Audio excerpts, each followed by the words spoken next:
So hello friends, कैसे हैं आप सभी। आई होप आप सब ठीक हैं और या फिर से आपका स्वागत है हमारे अपने चैनल एनपी कॉमर्स हब में। दोस्तों, आज की वीडियो के अंदर हम लोग डिस्कस करने जा रहे हैं कुछ मोस्ट इम्पॉर्टेंट और जो फ्रिक्वेंटली आस्क्ड क्वेश्चंस हैं उनको, जो कि रिलेटेड हैं हमारे इनकम टैक्स से।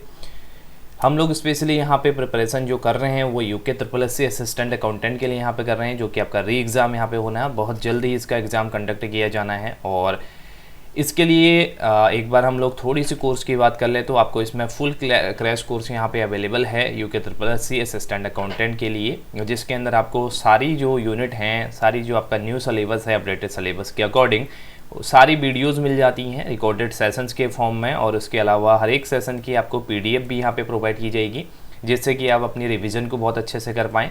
सभी चीज़ों का आपको डिटेल्ड एक्सप्लेनेशन यहाँ पे मिलता है, हर एक सब्जेक्ट का, हर एक टॉपिक का।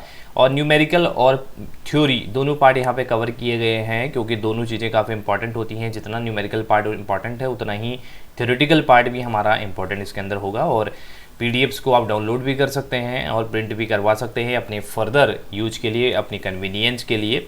सारी जो एक्सप्लेनेशन है टू द पॉइंट आपको मिलेगी। फर्दर उसके अंदर ऐसा जो चीज़ें हैं वो काफ़ी ब्रॉड में हैं और टू द पॉइंट आपको यहाँ पे मिलेंगी। रीज़नेबल फ़ीस के लिए काफ़ी रखी गई है, जिसके अंदर ऑलरेडी हमारे पास काफ़ी स्टूडेंट ने कोर्स में इनरोल कर लिया है, तो आप भी इनरोल कर सकते हैं। नंबर यहाँ पे आपको दिख रहा है 8394948137। ये व्हाट्सएप इस पर कर सकते हैं और कोर्स की डिटेल ले सकते हैं और अपने कोर्स को इनरोल कर सकते हैं। तो ये तो बात थी कोर्स की। तो चलिए स्टार्ट करते हैं हमारे इनकम टैक्स के MCQs को। हमारा आज का पहला क्वेश्चन इसके अंदर है। देखिए, इसके अंदर पहले आपको क्वेश्चन देख के डरना नहीं है, क्योंकि क्वेश्चन काफ़ी एनालिटिकल क्वेश्चन इसके अंदर डाले हुए हैं और मोस्ट ऑफ द क्वेश्चंस आपके UGC नेट से रिलेटेड क्वेश्चन हैं। और ये क्वेश्चन कराने का ऑब्जेक्टिव ये है कि कहीं ना कहीं इससे आपकी कॉन्सेप्चुअल क्लैरिटी आएगी। जो सिंगल क्वेश्चंस होता है जिसमें 4 ऑप्शंस आपके गिवन होते हैं, उससे आपके ज़्यादा कॉन्सेप्ट क्लैरिटी नहीं आती। लेकिन मल्टीपल आंसर्स इसमें चूज करने होते हैं, तो एनालिटिकल टाइप के क्वेश्चंस होते हैं जो जनरली हमारे इस एग्ज़ाम में नहीं पूछे जाते हैं। बट हमको, मैं पहले भी वही चीज़ बोलता हूँ कि तैयारी थोड़ा सा एक स्टेप अब हम लोगों को करनी चाहिए, तो उसके अकॉर्डिंग ही हम लोग इसको देखेंगे। विच of the following provident fund is approved by the provident fund commissioner. देखिए, जब भी हम लोग बात करते हैं अपने प्रोविडेंट फंड की, तो इनकम टैक्स के अंदर प्रोविडेंट फंड की बात की जाती है, जिसके अंदर सर्टेन परसेंटेज भी चार्ज होता है, जो कि आपने इनकम की कैलकुलेशन करते वक्त हम लोगों ने देखा था इनकम टैक्स की। प्रोविडेंट फंड में एम्प्लॉयर का कंट्रीब्यूशन भी होता है, एम्प्लॉई का कंट्रीब्यूशन भी होता है, दोनों की मैंने आपको एक्सप्लेनेशन दी है।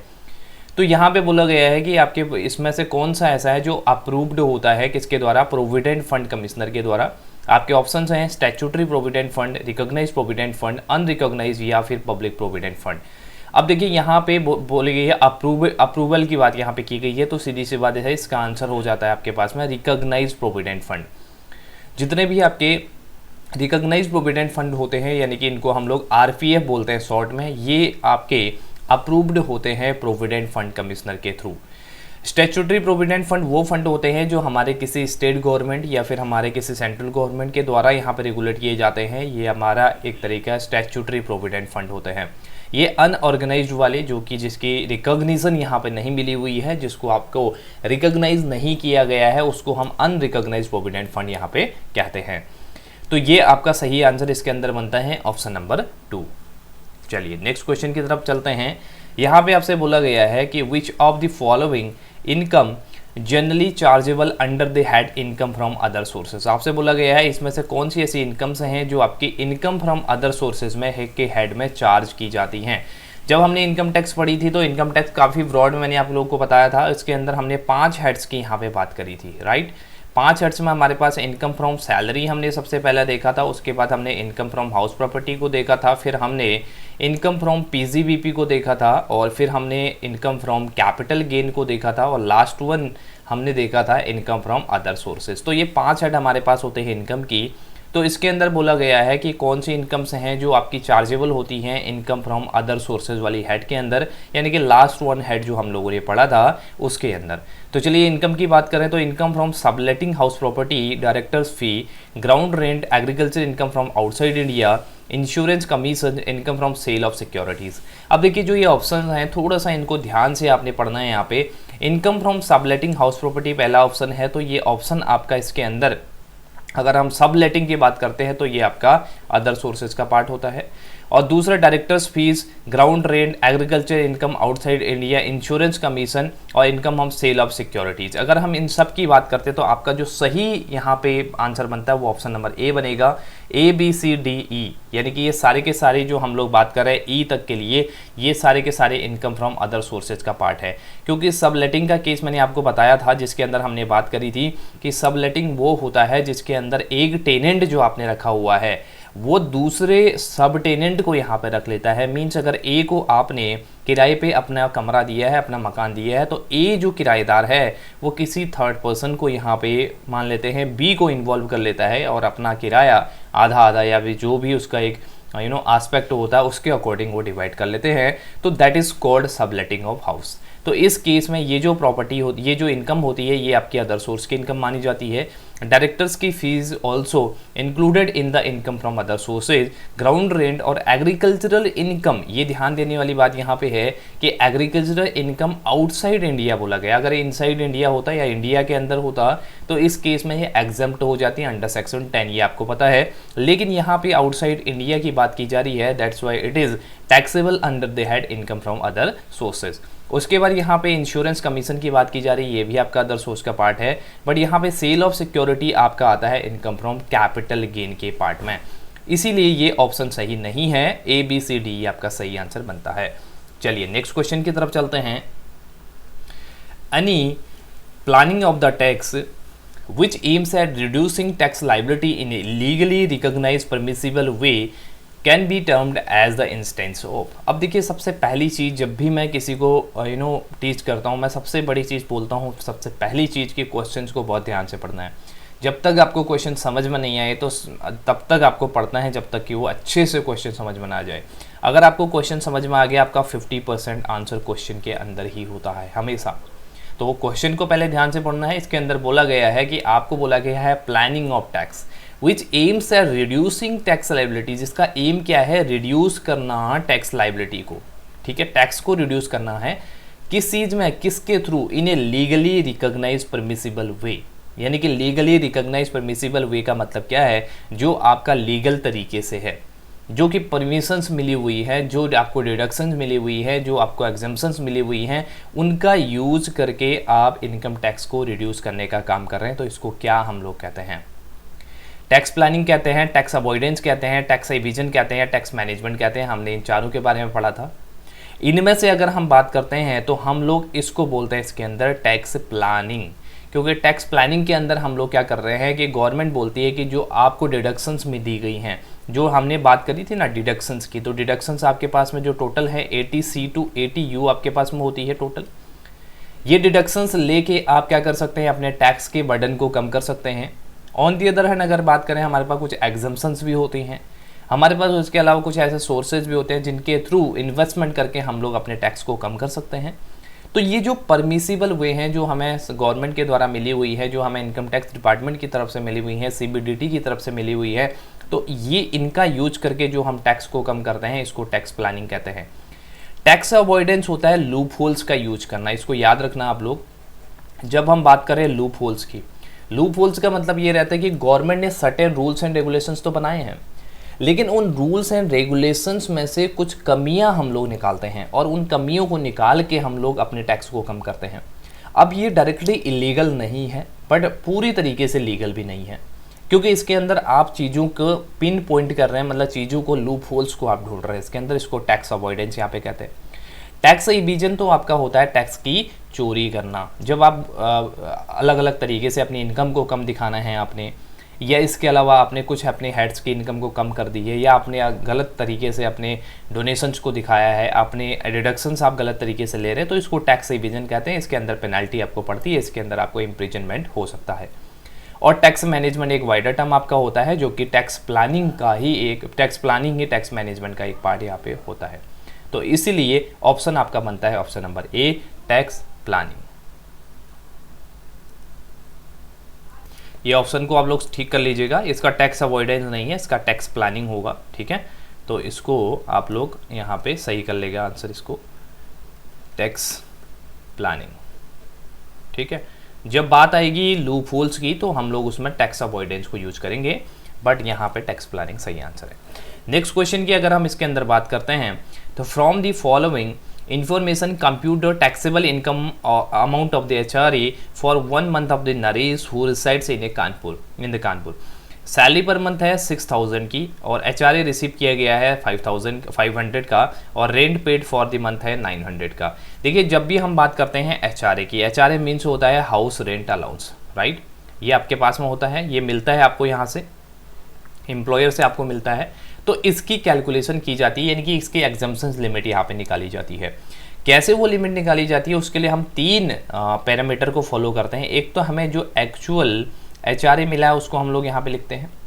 दूसरा हम लोग इसके अंदर करते हैं rent paid minus 10% of salary, हम इसको करते हैं कैलकुलेट, राइट। और तीसरा हम इसके अंदर करते हैं 40% और 50% ऑफ सैलरी, ठीक है।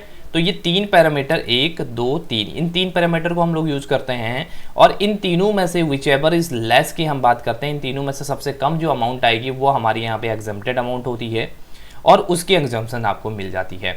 अब ये 40 और 50% का सिनेरियो क्या है, तो जो आपके पास में मेट्रो सिटीज़ हैं, मेट्रो सिटीज़ हमारे पास में अभी 4 सिटीज़ हैं, दिल्ली, मुंबई, चेन्नई और कोलकाता। तो अगर ये 4 सिटी हमारे पास में है, दिल्ली या मुंबई या कोलकाता या फिर चेन्नई, तो ये 4 सिटीज़ में अगर रिसाइड हो रहा है कोई आपका टैक्स पेयर तो उसमें हम 50% लेते हैं। अदरवाइज बाकी के रेस्ट ऑफ द केसेस के अंदर हम लोग 40% का यहाँ पे चार्ज करते हैं।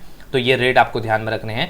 इसकी जब कंप्यूटेशन करते हैं हम लोग तो हमारे पास जो आंसर निकल के आएगा वो आता है 200। अब ये निकल के कैसे आया, देखिए यहाँ पे जो हमने बात करी एक्चुअल HRA हमारे पास में 500 निकल के आया है, राइट। फर्स्ट पैरामीटर ये हमारे पास में है। दूसरा आ जाएगा 40% ऑफ सैलरी, क्योंकि यहाँ पे बात की गई है कानपुर की, तो कानपुर के अंदर हम कितना लेंगे, 50 नहीं लेके हम लोग 40% इसके अंदर लेंगे, क्योंकि ये नॉन मेट्रो सिटीज़ के अंदर आता है। तो 40% ऑफ 6000 हम लोग ले लेते हैं, तो 2400 आपके पास निकल के आ गया। फिर actual rent paid minus 10% of salary, actual rent उसने 900 रुपया पे किया था क्वेश्चन के अंदर, अगर आप चाहेंगे, और उसमें से हम लोग 10% ऑफ द सैलरी हम माइनस करते हैं, यानी कि 6000 का 10% तो आपके पास 300 आता है। अब तीनों में सबसे कम अमाउंट आपके पास में 300 की है। अब ये आपके पास में अमाउंट जो हो गई वो एग्जम्प्टेड अमाउंट हो गई है। इस चीज़ को ध्यान में रखना, बहुत बड़ी गलती इसके अंदर होती है, क्योंकि मैं इसमें स्टार लगा दे रहा हूँ। ये अमाउंट एग्जम्प्टेड अमाउंट है। क्वेश्चन के अंदर हो सकता है आपसे टैक्सेबल अमाउंट पूछे, तो टैक्सेबल अमाउंट आपके पास में इसमें होगा 200, क्योंकि एक्चुअल उसको 500 रुपीज़ रिसीव हुआ है एक्चुअल HRA, जिसमें से 300 रुपीज़ तो उसका एग्जम्प्ट हो गया, तो बचा कितना, 200 रुपीज़ उसका क्या हो जाएगा यहाँ पे, ये आपके पास में टैक्सेबल अमाउंट यहाँ पे बन जाएगा, यानी कि टैक्सेबल हाउस रेंट अलाउंस, यानी कि टैक्सेबल HRA। ठीक है, तो इस तरीके से इसकी कैलकुलेशन होगी। तो ऑप्शन नंबर 4 आपका सही आंसर बनेगा इसके अंदर 200 रुपीज़। चलिए नेक्स्ट क्वेश्चन की बात करते हैं। 2 स्टेटमेंट आपको गिवन है, स्टेटमेंट को ध्यान से देखना है आपने और बताना है इसमें से कौन सी स्टेटमेंट आपकी करेक्ट है, कौन सी स्टेटमेंट आपकी गलत है। SSC is always a person but a person may और may not be an SSC। आपसे बोला गया है SSC हमेशा एक पर्सन होता है, लेकिन हमेशा ये चीज़ जरूरी नहीं है कि आपका पर्सन ही SSC हो सकता है और हो नहीं भी हो सकता है। स्टेटमेंट 2 बोल रहा है the term person include an individual, a HUF, a company, firm, association of person, local authority, on every artificial juridical person. इन दोनों में से statement first and statement second में से आपको पूछ रहा है कौन से स्टेटमेंट सही है। अगर हम बात करते हैं SSC is always a person, SSC हमेशा एक पर्सन होता है, क्योंकि हम लोग बात करते हैं SSC की। अगर हम SSC की बात करेंगे तो ऑब्वियसली 100% वो एक पर्सन होता है, ये बात को ध्यान में रखनी है। तो बिल्कुल ठीक है पहला पार्ट। सेकंड पार्ट है पर्सन मे और may not be an SSC। अब देखिए जैसे आप और आप लोग हैं या हम लोग हैं, कोई लोग टैक्स पेमेंट करते हैं, कोई लोग टैक्स का पेमेंट नहीं करते हैं। जो टैक्स का पेमेंट करते हैं that is called SSC। On the other hand जो टैक्स का पेमेंट नहीं करते वो जनरल इंडिविजुअल है, राइट। तो उस केस में हम उसको पर्सन कहते हैं। तो जरूरी नहीं है हर एक पर्सन आपका SSC हो। तो बिल्कुल ठीक है, पहली स्टेटमेंट बिल्कुल ठीक है। सेकंड स्टेटमेंट आपका है पर्सन के अंदर क्या क्या चीज़ें आती है। जब इनकम टैक्स मैंने आपको पढ़ाई थी तो पर्सन के अंदर मैंने बताया था आपको कि इंडिविजुअल भी आता है, HUF भी आता है। HUF का मतलब हो गया हिंदू अनडिवाइडेड फैमिली। कंपनी भी आती है, एसोसिएशन ऑफ पर्सन जिसको हमने AOP बोला था। इसके अलावा बॉडी ऑफ इंडिविजुअल्स भी आते हैं, BOI जिसको हम लोग बोलते हैं। लोकल अथॉरिटी आ जाती है या आर्टिफिशियल जुरिडिकल पर्सन इसके अंदर आ जाती हैं। तो ये सारे जो हैं वो पर्सन के तौर पे इंक्लूड की जाती हैं इनकम टैक्स के अंदर। तो दोनों ही स्टेटमेंट यहाँ पे सही हैं, which is option number A, option number first. तो both statement 1 and 2 are correct. चलिए नेक्स्ट क्वेश्चन हमारे पास में है। इस क्वेश्चन के अंदर आपको मैच करना है अपने आंसर्स को। सेक्शन 10 सबसेक्शन 1 दिया है, section 10 subsection 10C, section 10 subsection 13A, section 10 subsection 10AA। अब ये जो सेक्शंस हैं, ये सेक्शन 10 के अंदर जो थी एग्जम्प्टेड इनकम्स जो थी उसके अंदर हम लोगों ने डिस्कस किया था। जो मेन जो आपकी इनकम है उनको हमने डिस्कस किया था इसके अंदर, जो कि एग्जम्प्टेड होती हैं। तो आपको बताना है इसके अंदर कि कौन सा आपका सीक्वेंस सही बनने वाला है। ये आपके सीक्वेंस गिवन है अलग अलग, और इनमें से आपको बताना है कौन सा आपका सही सीक्वेंस बन रहा है। तो वीडियो को पॉज करके आप लोग देख सकते हैं। देखिए, अगर मैं आंसर्स की इसके अंदर बात करूं तो हमारे पास आंसर्स है इसके अंदर, क्योंकि अगर हम फर्स्ट की बात करेंगे इसके अंदर तो हमारे पास में एग्रीकल्चरल इनकम की सेक्शन होता है इसके अंदर 10 सबसेक्शन 1, क्योंकि ये सबसे पहले हमने पढ़ा था। अब देखिए इसके अंदर कैसे हम लोग चूज करते हैं आंसर्स को। सेक्शन 10 सबसेक्शन 1 होता है आपके पास में एग्रीकल्चरल इनकम का। ये तो आपका फर्स्ट यहाँ पे हो जाएगा, ए का 2 यहाँ पे हो गया, तो ए का 2 यहाँ पे भी, ए का 2 यहाँ पे भी है। ये 2 ऑप्शन तो एलिमिनेट हमारे पास में हो गए हैं। उसके बाद अगर हम लोग बात करते हैं इसके अंदर सेक्शन 10 सबसेक्शन 10AA, तो ये आपका लीव इनकैशमेंट के फॉर्म में होता है, तो डी का 3 हो जाएगा। तो डी का 3 यहाँ पे दिख रहा है, तो ऑप्शन नंबर ए आपका सही आंसर इसके अंदर बन जाता है। इस तरीके से आपको फॉलो करना है। इसके अंदर जरूरी नहीं कि आपको सारे के सारे ऑप्शन ही पता है, अगर कुछ ऑप्शन भी आपको नहीं भी पता है तो आप आंसर को अपने निकाल सकते हैं। तो ऑप्शन नंबर ए इस केस में सही आंसर बन जाएगा। नेक्स्ट क्वेश्चन की अगर हम इसके अंदर बात करते हैं तो ये हमारे पास में है, which of the following losses are not deductible from business income. Business income में से कौन से लॉस हैं जो डिडक्ट नहीं किए जाते हैं। देखिए, loss incurred in the closing down the business, loss incurred due to the damage destruction etcetera of the capital asset, loss of the stock in trade due to the enemy action, loss sustained before the business is commenced, और loss of the raw material finished good in transit. तो ये कुछ आपके पास में transactions यहाँ पे दी गई हैं और बोला गया है कि बिजनेस इनकम में से आपको डिडक्शंस के लिए कौन सी इनकम नहीं मिलती है। ये हमने किया था पीजीबीपी हेड के अंदर, अगर आपको याद होगा तो उसके अंदर बात की जाती है कौन सी आपको डिडक्शंस इसके अंदर अलाउेबल होती है, कौन सी नहीं होती हैं। तो इसमें से अगर आप चूज करेंगे तो आपका आंसर बनेगा option number 2 A, B and D। तो यहाँ पे देखिए, अगर हम इसके अंदर बात कर रहे हैं नॉट डिडक्टिबल की बात करी है तो यहाँ पे A, B, D, यानी कि first loss incurred in closing down the business, ये आपका लॉस जो होता है ये आपका जनरल बिजनेस के डे टू डे ऑपरेशन से रिलेटेड नहीं होता, क्योंकि यहाँ पे बिजनेस को बंद करने की बात की जा रही है। दूसरी, अगर हम loss incurred due to the damage destruction, ये कैपिटल एसेट का पार्ट है, बिजनेस इनकम का नहीं, क्योंकि इसके अंदर हम लोग बिजनेस इनकम का जनरली मतलब होता है रेवेन्यू से, राइट। तो रेवेन्यू के अंदर हम इसको कंसीडर नहीं करेंगे, यहाँ पे कैपिटल एसेट ऑलरेडी लिखा हुआ है। उसके अलावा अगर डी ऑप्शन की बात करें, loss sustained before the business is commenced, तो ये आपका एक तरीके का हम लोग इसको बिजनेस के कमेंस्ड होने से पहले का जो खर्चा होता है, जिसको हम लोग प्रीलिमिनरी एक्सपेंसेस कहते हैं, इसको हम लोग अपनी एसेट साइड में दिखाते हैं। एसेट साइड में क्यों हम इसको दिखाते हैं, मैं पहले भी बहुत बार आपको बता चुका हूं। तो इसको हम धीरे धीरे राइट ऑफ करने की कोशिश करते हैं। दैट्स वाई आपके पास में ऑप्शन नंबर 2 सही आंसर बनेगा, A, B, D। बाकी की जो आपके पास में सारी की सारी ट्रांजेक्शन्स हैं वो आपकी बिजनेस इनकम में से डिडक्टिबल होती हैं।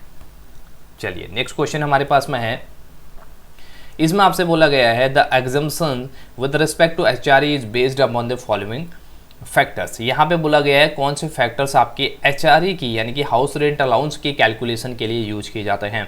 Rent paid, place of the residence, salary, HRE received, fair rent या मार्केट रेंट। अगर हम बात करें, थोड़ी देर पहले मैंने HRE की कैलकुलेशन आपको बताई थी, तो उसके अंदर हम लोग 3 पैरामीटर को लेते हैं।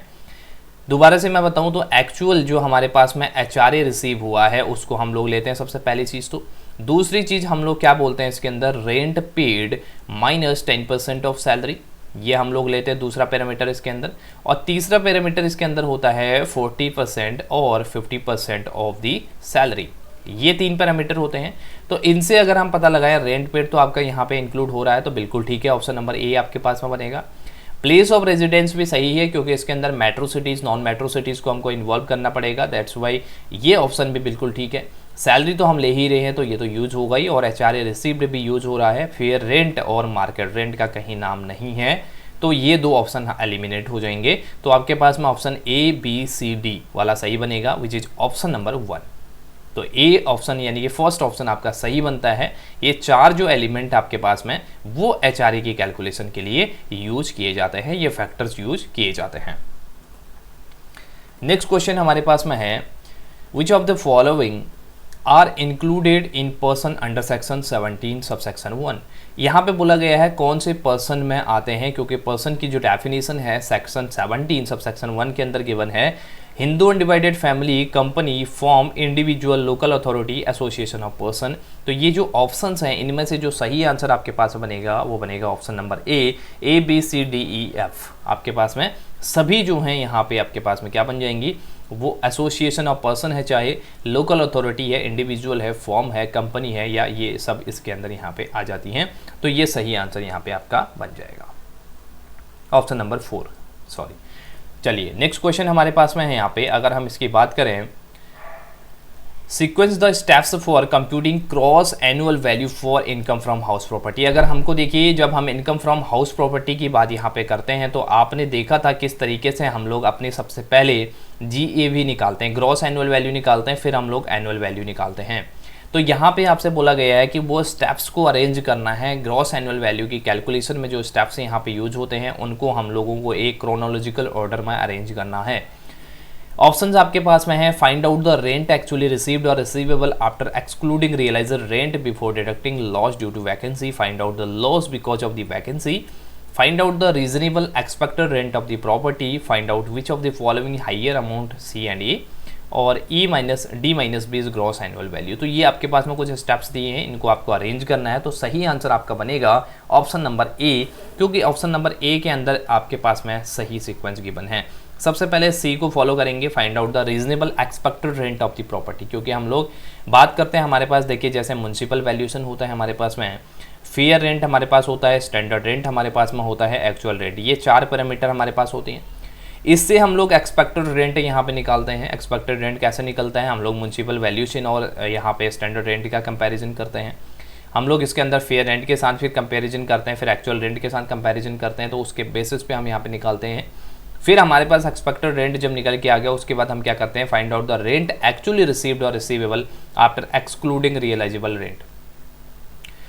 एक्सक्लूड करना, पहले एक्सक्लूड करने से पहले और बाद में हम लोग इसके अंदर अनरियलाइज्ड रेंट अगर है तो हम लोग इसके अंदर इसको जो है हटाते हैं, और वैकेंसी पीरियड कितना है वो भी हम इसके अंदर इंक्लूड करते हैं। उससे हमको एक्चुअल रेंट जो ये वाला है ये पता चलता है। थर्ड स्टेप के अंदर हम लोग क्या करते हैं, find out which of the following is higher amount. हमारे पास में एक होगा एक्चुअल रेंट होता है, एक हमारे पास में एक्सपेक्टेड रेंट होता है, इन दोनों में से जो भी हाइयर होता है उसको हम यहाँ पे लेते हैं। ठीक है, तो ये थर्ड स्टेप हो जाएगा। फिर हमारे पास में नेक्स्ट स्टेप है, find out the loss because of the vacancy, कितना हमारा वैकेंसी पीरियड की वजह से लॉस हुआ उसको हम निकालेंगे, और लास्ट में हमारे पास में ई वाला होगा, मतलब हम लोग ग्रॉस एनुअल वैल्यू कैलकुलेट कर देंगे। तो ये हमारे पास सीक्वेंस बनता है विच इज ऑप्शन नंबर 1। चलिए नेक्स्ट क्वेश्चन हमारे पास में है, आपसे बोला गया है X an employee of the private company gets ₹30,000 per month basic salary and entitled to ₹1,500 per month as entertainment allowance. What are the deduction under section 16 subsection 2 from gross salary in respect of the entertainment allowance. जब हमने बात करी थी entertainment allowance की, तो हमने बात करी थी ये सेक्शन अंडर सेक्शन 16 के अंदर चार्ज होता है सबसेक्शन 2 के अंदर। तो इसके अंदर सबसे पहली चीज़ तो आपको ध्यान ये रखनी है कि जो एक्स है एम्प्लॉई है प्राइवेट कंपनी का, हमने बात करी थी जब भी आपको एंटरटेनमेंट अलाउंस की बात की जाएगी तो एंटरटेनमेंट अलाउंस सिर्फ मिलता है आपके पास में गवर्नमेंट एम्प्लॉयज़ को, राइट। ये आपके प्राइवेट एम्प्लॉयज़ को नहीं मिलता है। दैट्स वाई इस केस में यहाँ पे सीधा सीधा लिखा गया है प्राइवेट एम्प्लॉई। तो प्राइवेट कंपनी में जॉब कर रहा है तो आपका आंसर बनेगा नील, क्योंकि इसके अंदर किसी भी तरह की डिडक्शन नहीं मिलती है। So right answer is option number 4 nil. चलिए नेक्स्ट क्वेश्चन हमारे पास में है, what is the maximum amount of the income on which there is no tax in respect of the senior citizen for assessment year 18-19। Basically 18-19 ये है, but इसके अंदर ये पुराना स्लैब्स है, अभी भी वो स्लैब हमारे चल रहे हैं। तो इसके अंदर आपसे बोला गया है कि आपसे सीनियर सिटीजन का पूछा है। सीनियर सिटीजन देखिए, जब भी हम बात करते हैं अपने इंडिविजुअल्स को बाइफर्केट करने का, तो 3 तरीके से करते हैं। एक हमारे पास में होता है जिसको हम लोग जनरल इंडिविजुअल की कैटेगरी में हम लोग रखते हैं। दूसरे हमारे पास होते हैं जिसको हम लोग सीनियर सिटीजन यहाँ पे कहते हैं, और तीसरे हमारे पास में होते हैं जिसको हम लोग सुपर सीनियर सिटीजन कहते हैं। ठीक है, तो ये 3 कैटेगरी हमारे पास में होती हैं।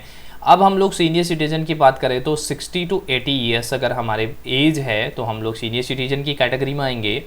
अगर हमारे पास में अब 80 ईयर्स की एज है तो हम आएंगे सुपर सीनियर सिटीजन की कैटेगरी में। अदर केसेस में हमारे पास इंडिविजुअल वाली केस में हम लोग आ जाएंगे। तो ये सारे के सारे 3 केसेस बनते हैं। आपसे बोला गया है कि आपके पास में which is there is no tax in respect of the senior citizen, means कहाँ तक टैक्स आपका एग्जेम्प्ट होता है, टैक्स फ्री होती है आपकी इनकम सीनियर सिटीजन के केस में। तो ये आंसर आपका इसके अंदर सही जो है वो है ऑप्शन नंबर 4, 3 लाख तक कोई भी यहाँ पे टैक्स नहीं पड़ेगा। क्लियर, तो यहाँ पे नील होता है। नेक्स्ट जो 2 लाख रुपीज़ का है उस पर आपके पास में यहाँ पे 5% पड़ेगा, और उसके बाद नेक्स्ट जो 5 लाख रुपीज़ हैं उस पर आपको 20% के हिसाब से चार्ज किया जाता है। तो ये स्लैब्स यहाँ पे होते हैं, इन स्लैब्स को ध्यान में रखना है। ऐसे ही आपके पास में जनरल जो हम जनरल एसएससी की बात करें, इंडिविजुअल की बात कर रहे हैं, उसके अंदर 2,50,000 तक नील होता है। जबकि हम लोग सुपर सीनियर सिटीजन की बात करें तो 5 लाख तक की इनकम पे कोई भी टैक्स चार्ज नहीं किया जाता है। तो ये लिमिट आपको ध्यान में रखनी है। इस केस में ऑप्शन हो जाएगा 4 सही। चलिए नेक्स्ट क्वेश्चन हमारे पास में है, Which form is used to file an application for obtaining permanent account number PAN by an Indian resident? Indian resident के द्वारा जब पैन के लिए अप्लाई किया जाता है, यानी कि जिसको हम परमानेंट अकाउंट नंबर कहते हैं, आपके पास में भी पैन कार्ड होएगा, तो उसके लिए कौन सा एप्लीकेशन फॉर्म भरना पड़ता है? फॉर्म 49B, 49A, 49 या 49AA। तो ऑप्शन आपके पास हो जाएगा ऑप्शन नंबर 2 सॉरी, 49A। तो ये सही आंसर है। फॉर्म 49A अप्लाई किया जाता है जब भी आपको पैन कार्ड के लिए अप्लाई करना होता है। नेक्स्ट क्वेश्चन हमारे पास में है, residential status is to determine for. जब भी हम रेजिडेंशियल स्टेटस की बात करते हैं, जिसके अंदर हमने बात करी थी अलग अलग रेजिडेंशियल स्टेटस की, हम लोग बात करें अगर हम लोग रेजिडेंट सबसे पहले मेजरली अगर डिफाइन करते हैं तो एक रेजिडेंट होता है, एक हमारे पास में नॉन रेजिडेंट होता है। ये 2 कैटेगरी सबसे पहली बनती थी हमारे पास में।